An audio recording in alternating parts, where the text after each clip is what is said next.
অনেক দিন পরে আমাদের বাড়িতে মেহমান আসছে, কিন্তু মেহমানগুলো যারা আসছে তারা বলে আসে নাই ওনারা হচ্ছে আমার মা, ভাবি, ভাতিজি আর বড় ভাই। তো আসার সময় ওনারা বলে আসে নাই যে আমি আসতেছি। আজকে রান্না করার নিয়ত ছিল শুধু লাল শাক আর মূলার শাক।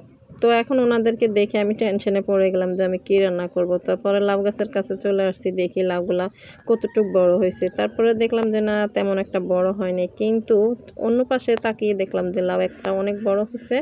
আর আপনাদের ভাইয়াকে ডেকে নিয়ে আসলাম, বললাম যে লাউটা কেটে দাও, এটা আজকে রান্না করব মুরগির মাংস দিয়ে। যেহেতু ভাবিরা আসছে, ফ্রিজে মাংস আছে, ওইখান থেকে মাংস নামিয়ে তারপরে আমি লাউটা রান্না করব।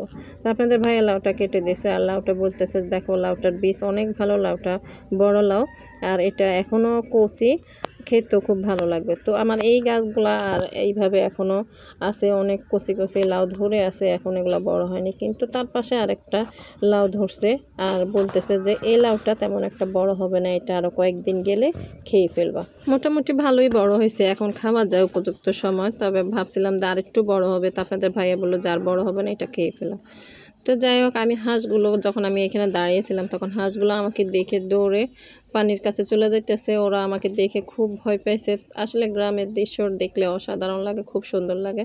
তো হাঁসগুলো দৌড়ানো দেখে আমি একটু দাঁড়ালাম, দাঁড়িয়ে হাঁসগুলোর দৃশ্যটা দেখলাম, যে আমার কাছে খুবই ভালো লাগছে।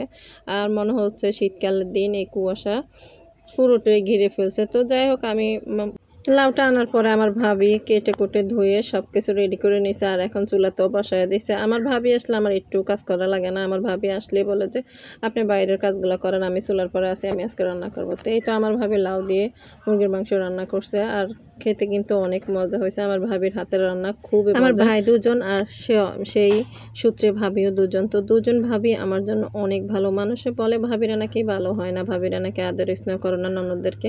আমার দুজন ভাবি আর দুজন ভাই আমাকে এত আদর স্নেহ করে যা বলে বোঝাতে পারবো না কখনো। আর আমার ভাতিজা ভাতিজি ওরা তো অনেক ভালো।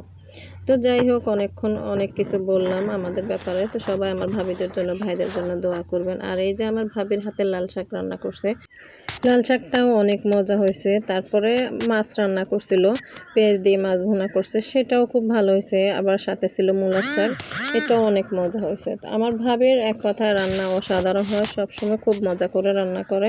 আর আমাদের কোনো মেহমান আসলে বা বড় কোনো অনুষ্ঠান হলে আমার বড় ভাবি রান্না করে, আর আমি আর আমার ছোট ভাবি আমরা ওনাকে সহযোগিতা করি।